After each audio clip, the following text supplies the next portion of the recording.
Hello everyone, welcome to this lecture series.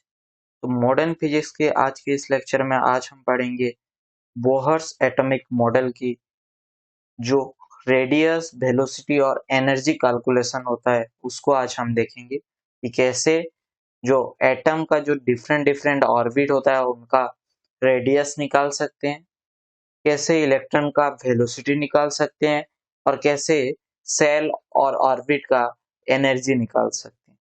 तो आज radius, velocity and energy को calculate करना सीखेंगे।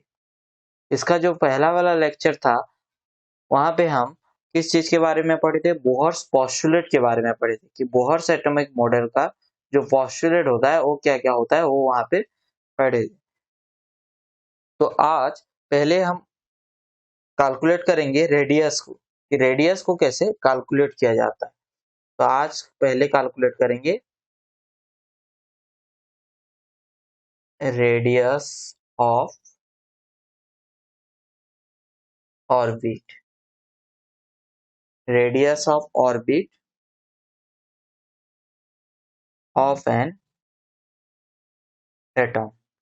किसी भी एटम के जो ऑर्बिट होता है, डिफरेंट डिफरेंट ऑर्बिट, उनका रेडियस को कैसे कैलकुलेट किया जाए। जैसे कि मैं जब पोस्टुलेट बता रहा था, बोहर्स एटम मॉडल का पोस्टुलेट बता रहा था, तब मैं वहां पे कुछ फॉर्मूले भी बताए थे, क्या क्या था वो फॉर्मूला? पहला फॉर्मूला ये था कि हमारा जो सेंट्रीपिटल फोर्स का वैल्यू था वो mv² बाय आर था। ये था हमारा पहला फॉर्मूला। उसके बाद हमारा जो दूसरा फॉर्मूला था, क्या था? इलेक्ट्रोस्टैटिक्स फोर्स का। वो क्या था? 1/4πε0 Z square by R square, ये था, है ना। हमारा जो तीसरा फॉर्मूला था वो क्या था? mvr इक्वल्स टू nh/2π, ये भी एक फॉर्मूला था, है ना। ये तीन फॉर्मूले हम वहां पे पोस्टुलेट में पढ़ लिए थे। मान लो ये एक न्यूक्लियस है और इसके चारों तरफ इलेक्ट्रॉन ऑर्बिट में घूम रहे। ये कोई मैं एक स्पेसिफिक ऑर्बिट को ले रहा हूं, न्यूक्लियस को थोड़ा बीच में कर लेते हैं, है ना। और यहाँ पे कोई भी एक स्पेसिफिक, कोई भी एक ऑर्बिटरी में एक ऑर्बिट ले रहा हूं जहां यहाँ पे इलेक्ट्रॉन है और ये न्यूक्लियस है ना। तो मैं मान लेता हूं कि न्यूक्लियस से इलेक्ट्रॉन के बीच में जो डिस्टेंस है वो है r, है ना। तो हमको ये रेडियस निकालना है कि कितने दूरी पे इलेक्ट्रॉन जो है वो रिवॉल्व कर रहा है और ऑर्बिट का रेडियस कितना है ना। इलेक्ट्रॉन के ऊपर चार्ज कितना है? E। न्यूक्लियस में चार्ज कितना है? Ze, है ना, क्योंकि एक प्रोटॉन का चार्ज कितना होता है? E+ ही होता है और ये माइनस ही होगा। और कितने प्रोटॉन रहते हैं? Z नंबर ऑफ प्रोटॉन रहते हैं। तो न्यूक्लियस का चार्ज कितना होगा? Ze होगा ना। और मैं क्या बताया था? और मैं बताया था कि जो सेंट्रीपेटल फोर्स होता है वो कौन प्रोवाइड करता है? इलेक्ट्रोस्टैटिक्स फोर्स प्रोवाइड करता है। मतलब centripetal force equals to electrostatic force, ये होता है ना। तो इसी हिसाब से अगर देखेंगे तो सेंट्रीपेटल फोर्स क्या होता है? mv² by R. और इलेक्ट्रोस्टैटिक्स फोर्स क्या होता है? 1/4πε0 Z square by R, R square होगा ना। आर से एक आर काट गया, क्या बचा? mv² equals to 1/4πε0 Z square by R, हो गया। बस, ये तो हो गया mv² का फॉर्मूला। इसको मैं इक्वेशन 1 दे देता हूँ, इस इक्वेशन को मैं इक्वेशन 1 दे देता हूँ। उसके बाद मेरे को और क्या पता है? mvr equals to nh/2π, nh/2π, ये पता है। यहां से मैं v को निकाल सकता हूँ, v इक्वल्स टू nh/2π 2 पाई और ये एम आर कहाँ आ जाएगा, नीचे आ जाएगा। हो गया ना। तो यहाँ पे ये v का वैल्यू निकल कर आया, इसको इक्वेशन 2 दे देते हैं। ये कंप्लीटली v का वैल्यू नहीं निकल कर आया है, इसको और भी सिंप्लीफाई किया जा सकता है। इसको हम जब वेलोसिटी कैलकुलेट करेंगे तब देखेंगे, पर अभी के लिए v का वैल्यू को ये आ गया हमारे। तो ये जो v का वैल्यू आया इसको हम कहाँ पे पुट करेंगे, इक्वेशन 1 में जो v है वहां पे पुट करेंगे। Put the value of equation 1 in equation 2, put the value of equation 2 in equation 1। Equation 2 का जो वैल्यू है, v का जो वैल्यू है उसको हम इक्वेशन 1 में पुट करेंगे। तो क्या होगा, m v के जगह पे क्या लिखेंगे, nh by 2 pi M R, nh by 2 pi M R का होल स्क्वायर इक्वल्स टू क्या होगा, 1 by 4 pi epsilon naught Z square by R.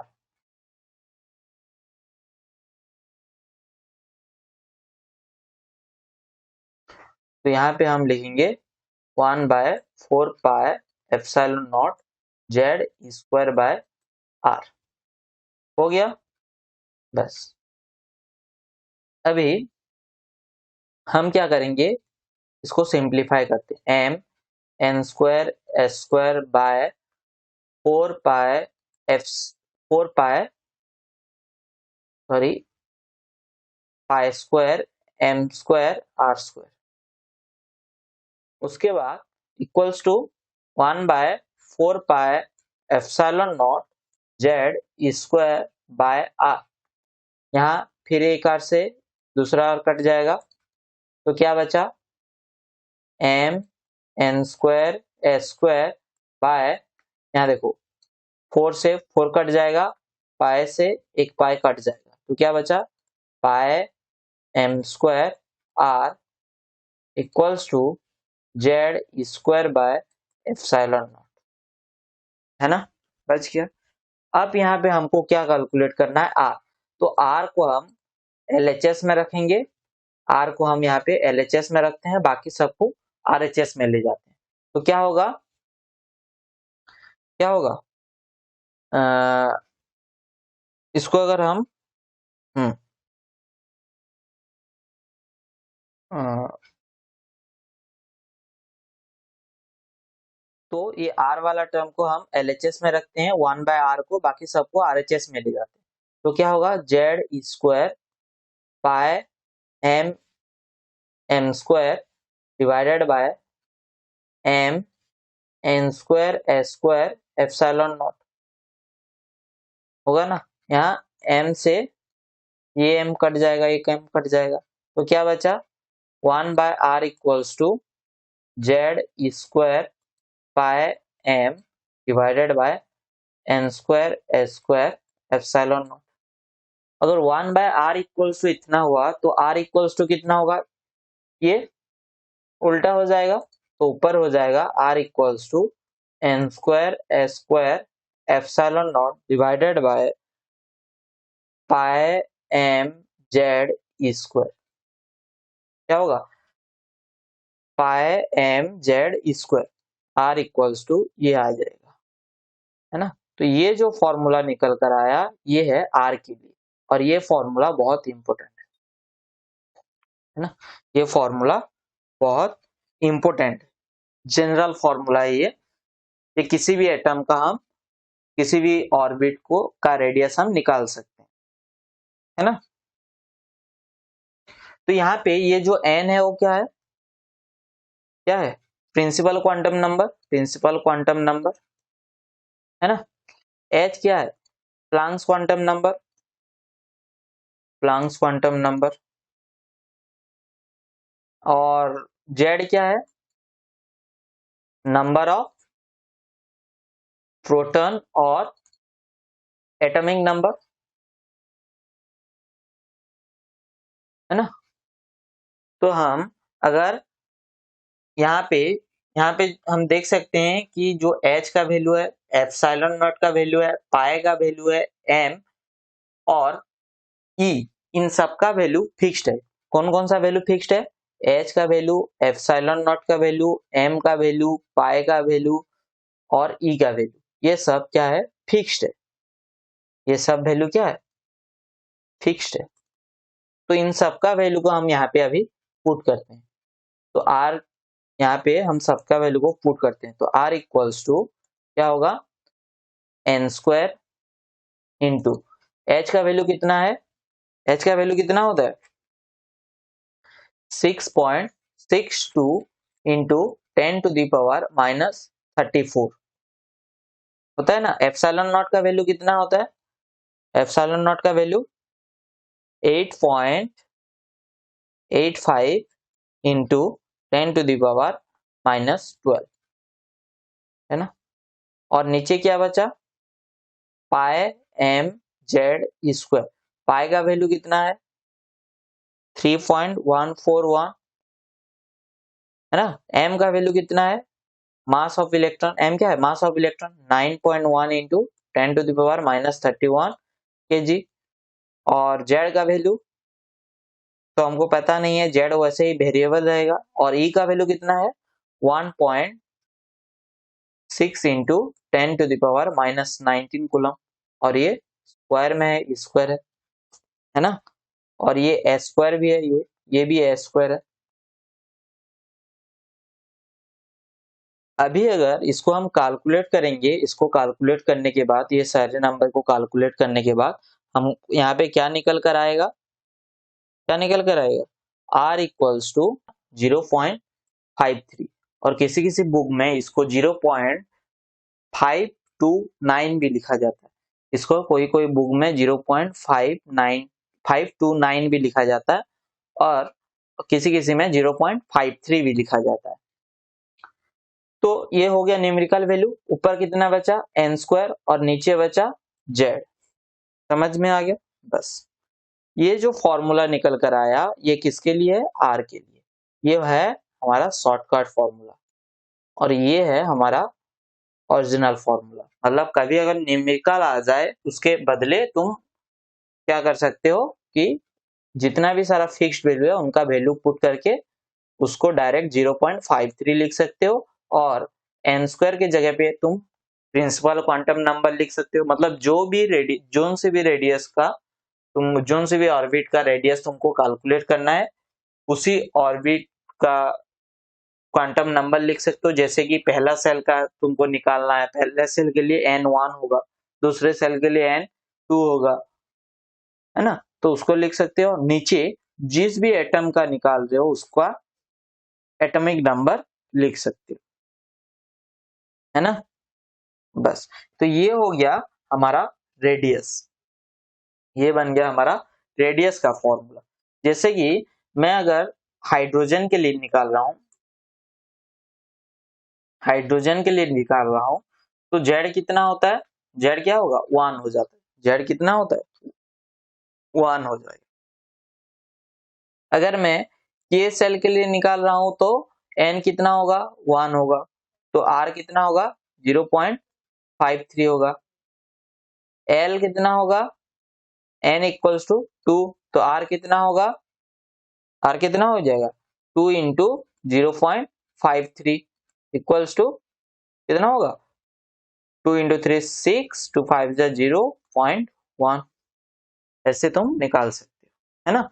और सिर्फ हाइड्रोजन एटम के लिए मैं अगर रेडियस का फॉर्मूला बताऊंगा तो 0.53 इंटू एन स्क्वायर हो जाएगा। ये फॉर्मूला निकल कर आएगा रेडियस का, सिर्फ हाइड्रोजन एटम के लिए।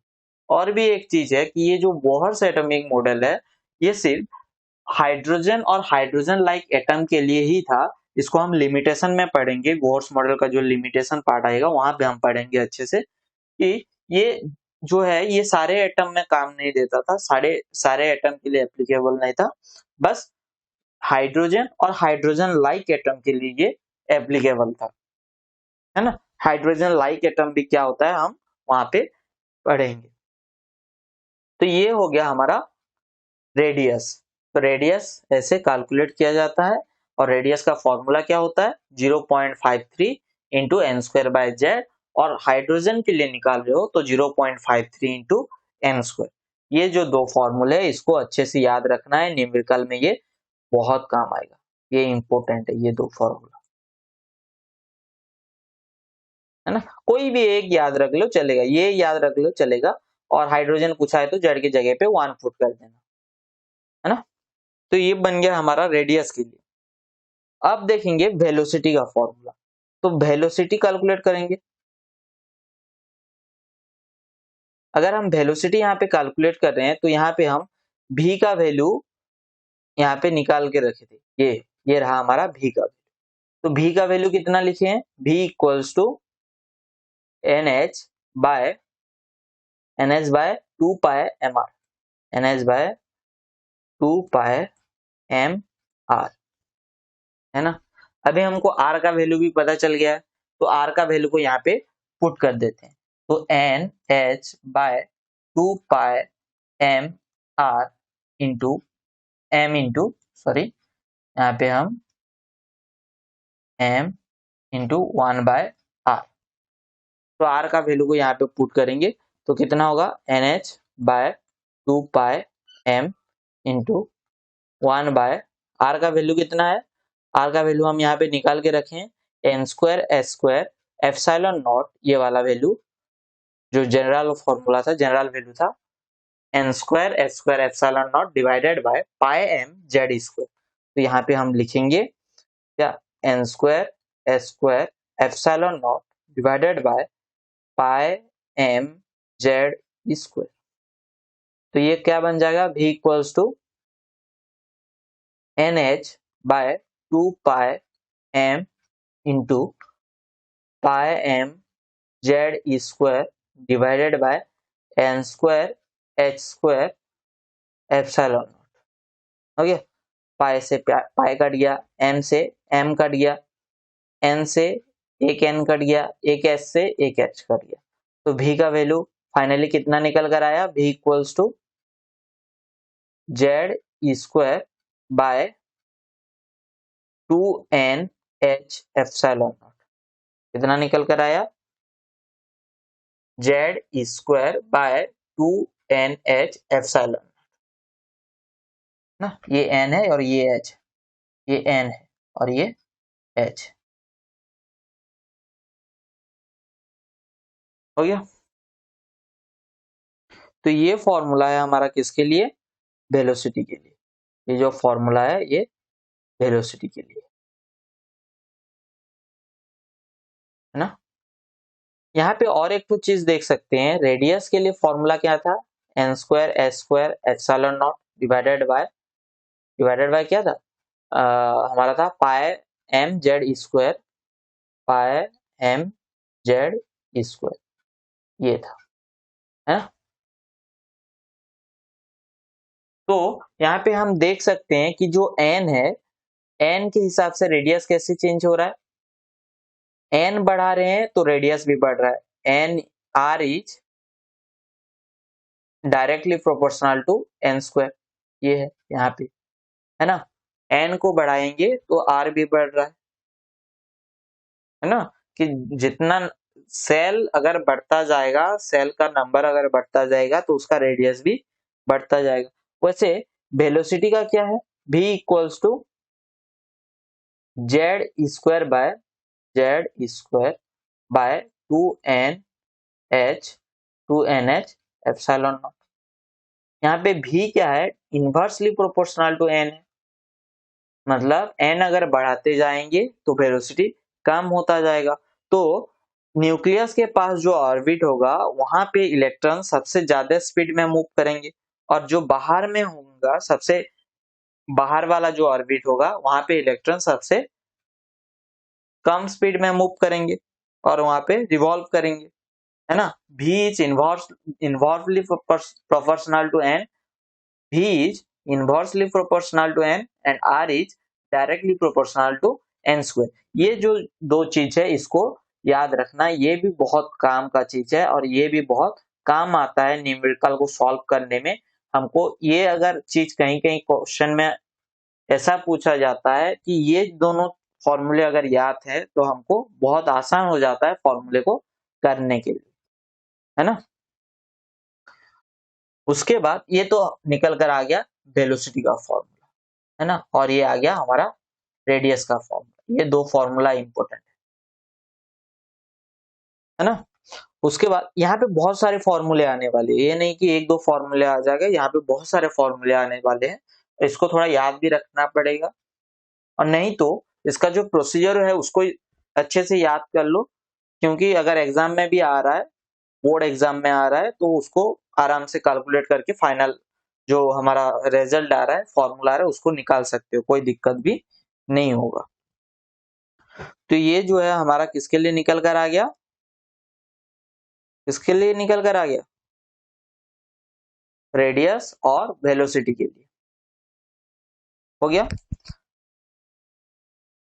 और एक बार अगर हम यहाँ पे लिखेंगे रेडियस का फॉर्मूले को, हम और क्या लिख सकते हैं, और क्या लिख सकते हैं, 0.53 n स्क्वायर बाय जेड, ये भी हो सकता है ना। बस हो गया।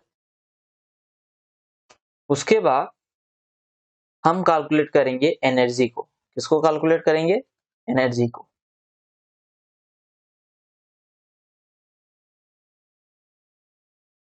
हम कैलकुलेट करेंगे एनर्जी को।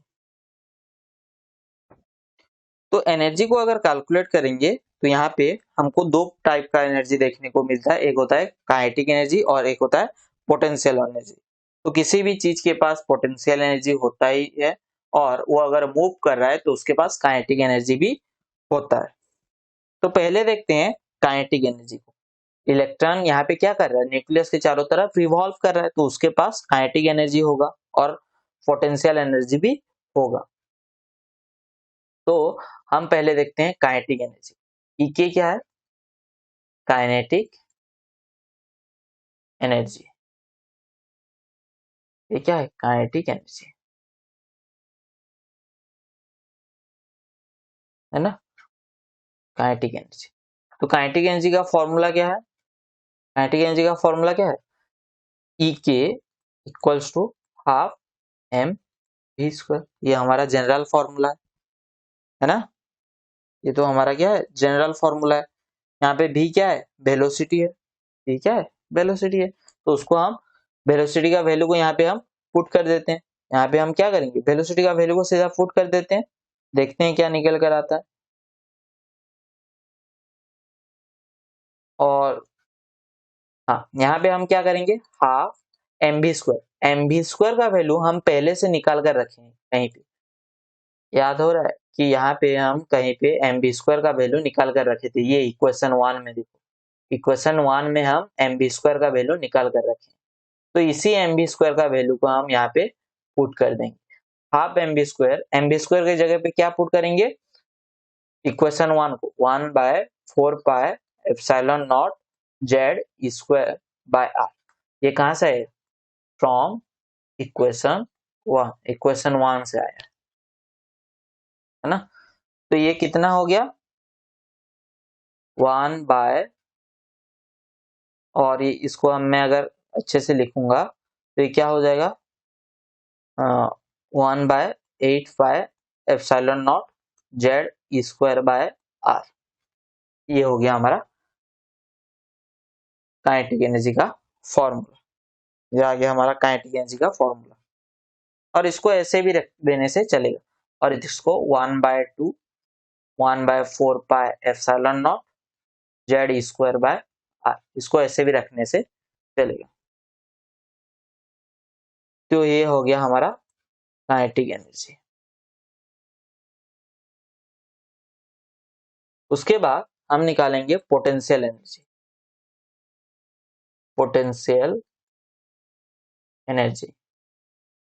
पोटेंशियल एनर्जी का क्या होगा, ई पी, हम ई पी से लिखेंगे, है ना। पोटेंशियल एनर्जी का फॉर्मूला क्या है, 1/4 pi epsilon naught Q1 Q2 by r. यही होता है कि दो चार्ज के बीच, दो चार्ज के बीच में जो डिस्टेंस होता है उसको आर बोलते हैं और दोनों चार्ज को Q1 और Q2 से डिनोट करते हैं। तो यहाँ पे अगर न्यूक्लियस है और यहाँ पे कोई इलेक्ट्रॉन रिवॉल्व कर रहा है तो उन दोनों के बीच में डिस्टेंस को आर बोलेंगे। इसका एनर्जी, इसका चार्ज कितना होगा, इलेक्ट्रॉन का ई होगा और इसका जेड ई, न्यूक्लियस का जेड ई होगा। तो ये कितना हो जाएगा, 1/4πε0 जेड स्क्वायर बाय आर होगा। और यहाँ पे क्या होता है, ये माइनस होता है, ये प्लस होता है, तो यहाँ पे ये विथ साइन रहता है, साइन के साथ रहता है, साइन के साथ रहता है। पोटेंशियल एनर्जी जो होता है वो साइन के साथ रहता है। तो ईपी इक्वल्स टू कितना हो गया, 1/4πε0 minus Z square by R हो गया। ये हो गया हमारा पोटेंशियल एनर्जी। और यहाँ पे हम काइनेटिक एनर्जी भी निकाल कर रखे थे, कितना हुआ था, 1/4πε0 जेड स्क्वायर बाय आर, ये निकल कर है। देखो दोनों में कुछ सिमिलरिटी दिख रहा है ना, कि जो काइनेटिक एनर्जी है, जो काइनेटिक एनर्जी है वो कितना है, वो कितना है, ये जो काइनेटिक एनर्जी है ये कितना है, पोटेंशियल, ये चीज हमारा क्या है, पोटेंशियल एनर्जी है ना, ये चीज हमारा क्या है, पोटेंशियल एनर्जी है। तो जो काइनेटिक एनर्जी है वो कितना है, हाफ ऑफ पोटेंशियल एनर्जी, यही है, और माइनस में है। ये रिलेशन बन रहा है ना, काइनेटिक एनर्जी और पोटेंशियल एनर्जी के बीच में ये रिलेशन बन रहा है। या फिर तुम ऐसे बोल सकते हो कि 2 into kinetic energy equals to potential energy, ये भी बोल सकते हो, है ना। और काइनेटिक एनर्जी को ई के लिखते हैं ना, ई के, और यहाँ पे माइनस साइन लगा देना तो ये जो है ये रिलेशन है काइनेटिक एनर्जी और पोटेंशियल एनर्जी की। हमको काइनेटिक एनर्जी भी पता चल गया, पोटेंशियल एनर्जी भी पता चल गया। अब निकालते हैं टोटल एनर्जी। तो टोटल एनर्जी का फॉर्मूला क्या होगा, ये जो टोटल एनर्जी का फॉर्मूला है ये क्या होगा, टोटल एनर्जी का फॉर्मूला होगा E equals to kinetic energy plus potential energy.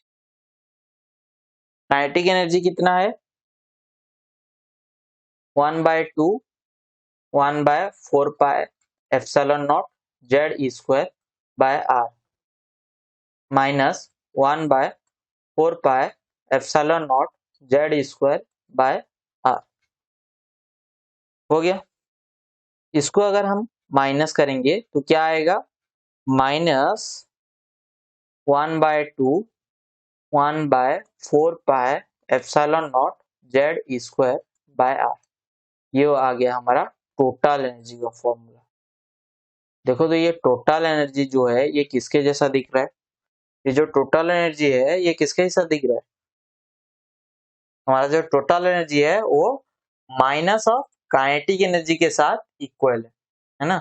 हमारा जो टोटल एनर्जी है ये किसके साथ इक्वल है, माइनस ऑफ काइनेटिक एनर्जी, है ना।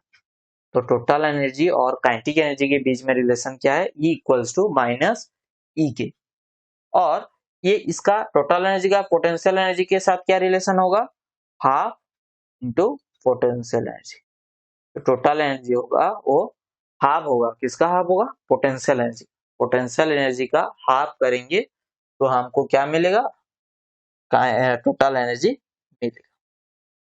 इतना समझ में आया, बस। यहाँ पे ये जो फॉर्मूला निकल कर आया ये टोटल एनर्जी का निकल के आया, ये रिलेशन हो गया टोटल एनर्जी का काइनेटिक एनर्जी और पोटेंशियल एनर्जी के साथ, और ये काइनेटिक एनर्जी और पोटेंशियल एनर्जी दोनों के बीच में रिलेशन हो गया, है ना। अब टोटल एनर्जी को और थोड़ा क्या करते हैं, डिराइव करते हैं।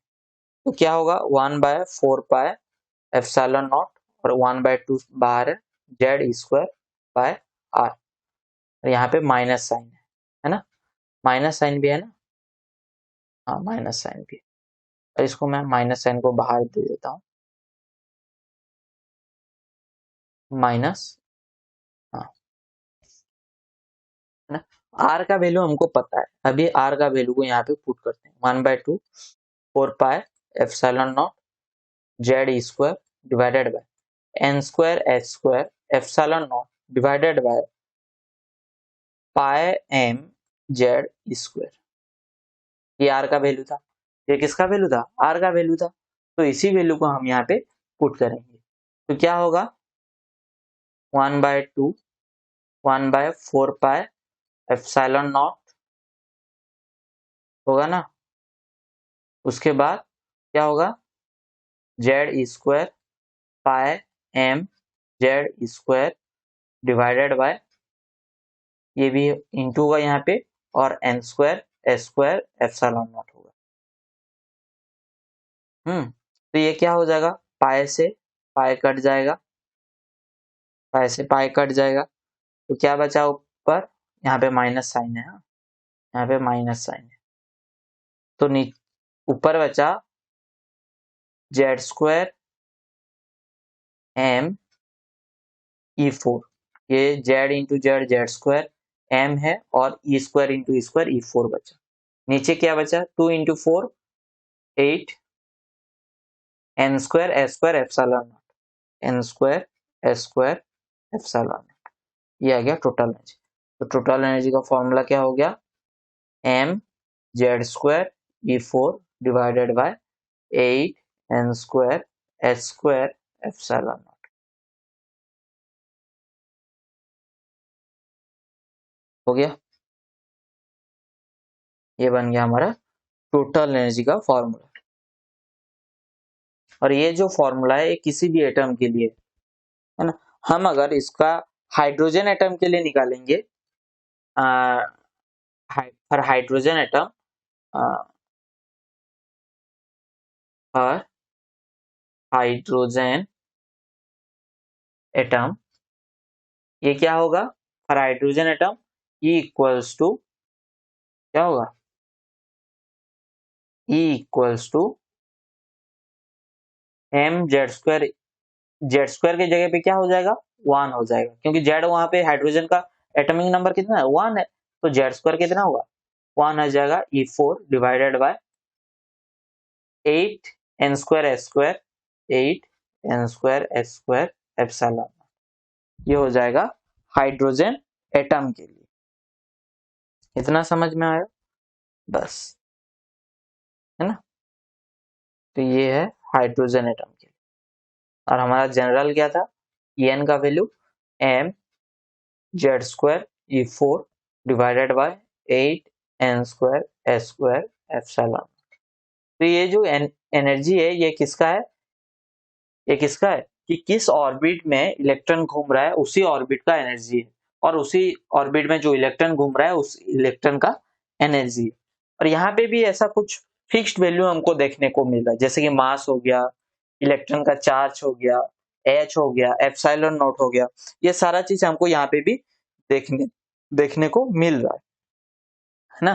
क्या क्या है, एम फिक्स्ड है, ई फिक्स्ड है, एच फिक्स्ड है, और एप्सिलॉन नॉट, ये सारा चीज क्या है फिक्स्ड है।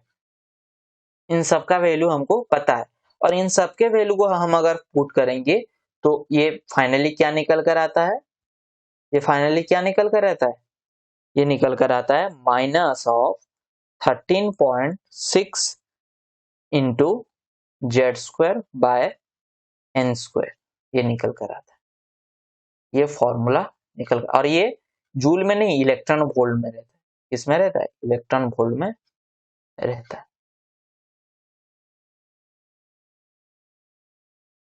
ये जेड स्क्वायर है, हो गया। एनर्जी का वैल्यू कितना आता है e n equals to minus 13.16 into z square by N square electron volt होगा। तो आज के लेक्चर में बस इतना ही पढ़ेंगे कि एनर्जी कैसे कैलकुलेट करते हैं, रेडियस कैसे कैलकुलेट करते हैं, और वेलोसिटी कैसे कैलकुलेट करते हैं। इसका जो नेक्स्ट लेक्चर होगा वहां पे हम पढ़ेंगे कि जो एनर्जी है वो डिफरेंट डिफरेंट ऑर्बिट के लिए क्या रहने वाला है, कैसे एनर्जी चेंज होता जाता है, रेडियस कैसे चेंज होता जाता है, आयोनाइजेशन एनर्जी क्या होता है, और उसके साथ साथ बोहर्स एटॉमिक मॉडल का जो लिमिटेशन होता है उसको भी हम नेक्स्ट लेक्चर में पढ़ेंगे। तो आज के लेक्चर के लिए बस इतना ही।